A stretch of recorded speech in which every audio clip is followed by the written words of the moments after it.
ನಿಮ್ಮ ಮುಂದೆಗೆ ಚುನಾವಣೆ ಬಿಟ್ಟು ಮತ್ತೊಂದು ಮಾತಾಡುವಂಥ ಸಮಯ ಅಲ್ಲ ಅಂತ ನನಗೆ ಒಮ್ಮೆ ಅನಿಸ್ತದೆ. ಬಟ್ ಅದು ನೋಡೋಕೆ ಬಡತನದ ಬಗ್ಗೆ ಇದ್ರ ಬಗ್ಗೆ ಚರ್ಚೆ ಅಂತ ನಾವು ಮಾಡ್ತಾಯಿದ್ದೀವಿ ನಿಮ್ಮ ಮುಂದೆಗೆ. ಜೊತೆಗೆ ರಾಷ್ಟ್ರ ರಾಜಕಾರಣದ ಬಗ್ಗೆನೂ ತಮ್ಮಲ್ಲಿ ಚರ್ಚೆ ಮಾಡ್ತಾ ಇರ್ತೀವಿ. ಇನ್ನೂ ಸ್ವಲ್ಪ ಬೆಳಗಾವಿ ಜಿಲ್ಲೆದು ಸ್ವಲ್ಪ ಮಾತಾಡಿದ್ದೀವಿ ಇಲ್ಲ ಅಂತಲ್ಲ, ಆದರೆ ಯಾಕೋ ಏನೋ ಈ ಇಲೆಕ್ಷನ್ ಸಲುವಾಗಿ ಒಂದು ರೀತಿ ಬೆಳಗಾವಿ ಸಂಪಡೋದೇನಪ್ಪ ಅನ್ನುವಂಥ ಮಾತು.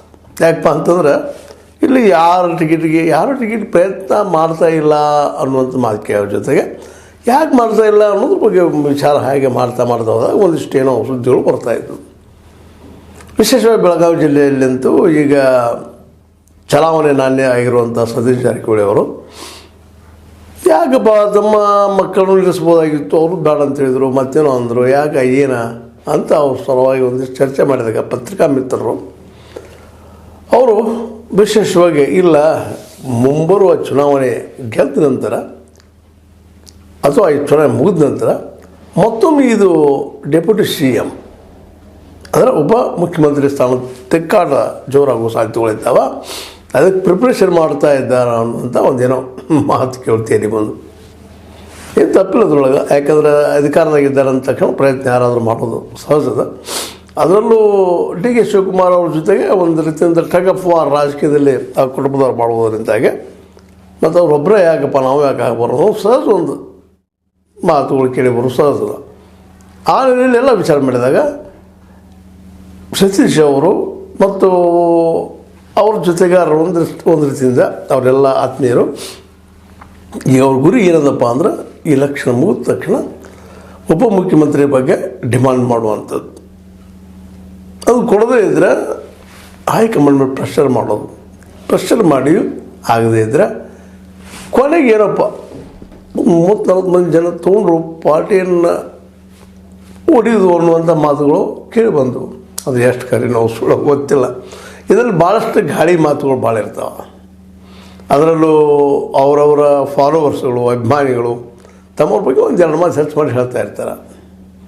ಅದಾಯ್ತು ಬಿಡ್ರಿ, ಸತೀಶ್ ಜಾರಕಿಹೊಳಿ ಅವ್ರದ್ದಾಯ್ತು, ಅವ್ರೇನೋ ಇರ್ಬೋದು ಇಲ್ಲದೇ ಇರ್ಬೋದು, ಮಾಡೋದ್ರ ಶಕ್ತಿನೂ ಅವರಲ್ಲೇ ಅದಂತ ನಾವು ತಿಳ್ಕೊಳ್ಳೋಣ.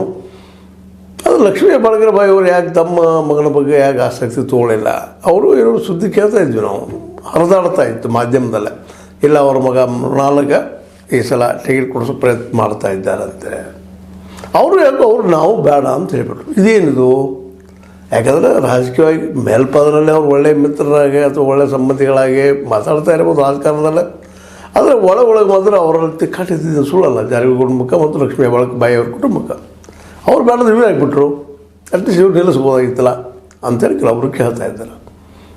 ಅದಕ್ಕೆ ಮತ್ತು ಸ್ವಲ್ಪ ಡೀಪ್ ರೂಟೆಡ್ ಏನೋ ಸ್ವಲ್ಪ ಪ್ರಶ್ನೆ ಮಾಡಿದಾಗ ಒಂದಿಷ್ಟು ಏನು ಕಿವಿಗೆ ಬಿದ್ದಂಥವು ಏನಪ್ಪ ಅಂದ್ರೆ ಬೆಳಗಾವಿ ಬದಲಂದು DK ಶಿವಕುಮಾರ್ ಅವರು ಭಾಳ ಎಚ್ಚರದ ಹೆಜ್ಜೆ ಇಡ್ಲಿಕ್ಕಿದ್ದಾರೆ ಅಂತೇಳಿ. ಯಾಕಂದರೆ ಈಗ ರಾಜ್ಯ ಮಟ್ಟದಲ್ಲೇ ಏನಾದರೂ ಅವ್ರಿಗೆ ಪ್ರಬಲ ವಿರೋಧಿ ಇದ್ದಿದ್ರೆ ಅವ್ರಿಗೆ ರಾಜಕೀಯವಾಗಿ ಮೊದಲದಾಗೆ ನಮ್ಮ CM ಸಿದ್ದರಾಮಯ್ಯನವ್ರ ಜೊತೆ ಅವ್ರು ತಿಕ್ಕಾಟದ DK ಶಿವಕುಮಾರ್ ಅವರು. ನಾಳೆ ಒಂದು ಸಪೋಸ್ ಅವ್ರು ತಪ್ಪಿದರೆ ನಮಗೆ ಅನುಕೂಲ ಅದ ಅನ್ನುವಂಥದ್ದು. ಅದಕ್ಕೆ ಅವ್ರು ಏನು ಮಾಡಿದ್ರಪ್ಪ ಅಂತಂದ್ರೆ ಈ ಜಾತಿ ಗಣತಿ ಏನಿತ್ತಲ್ಲ ಇದರಲ್ಲಿ ಡಿಸ್ಕ್ಲೋಸ್ ಮಾಡೋದು ಬೇಡ, ಸಹಿ ಏನೋ ಮಾಡಿದ್ರು ಅದಕ್ಕೆ, ಆದ್ರೆ ಹೊರಗೆ ಬರೋದು ಬೇಡ ಅಂತ ಒತ್ತಡ ಮಾಡ್ತಾಯಿದ್ರು ಕಾಂತರಾಜ್ ವರದಿ ಬಗ್ಗೆ. ಆದರೆ ನಮ್ಮ ಸಿದ್ದರಾಮಯ್ಯನವರು ಅವ್ರ ರಾಜಕೀಯ ಅಸ್ತಿತ್ವದ ಪ್ರಶ್ನೆ ಅದ ಇಲ್ಲಿ ಇವತ್ತು. ಅವರು ಏನು ಮಾಡಿದ್ರಪ್ಪ ಅಂದ್ರೆ ಈ ಲಿಂಗಾಯತ್ ಮತ್ತು ಒಕ್ಕಲಿಗರು ನಮ್ಮನ್ನು ಲೀಡರ್ ಮಾಡಿಕೊಳ್ಳೋದಿಲ್ಲ ಅನ್ನೋಂಥದ್ದು ಎಲ್ಲೋ ಒಂದು ಮೂಲೆ ಆಗದ ಅವ್ರಿಗೆ. ಹೀಗಾಗಿ ಅವ್ರು ಏನು ಮಾಡಿಬಿಟ್ರಪ್ಪ ಅಂದರೆ ಇವತ್ತು ಕಾಂತರಾಜ್ ವರದಿ ಹೊರಗೆ ಹಾಕಿದ್ರು. ಇದರಿಂದ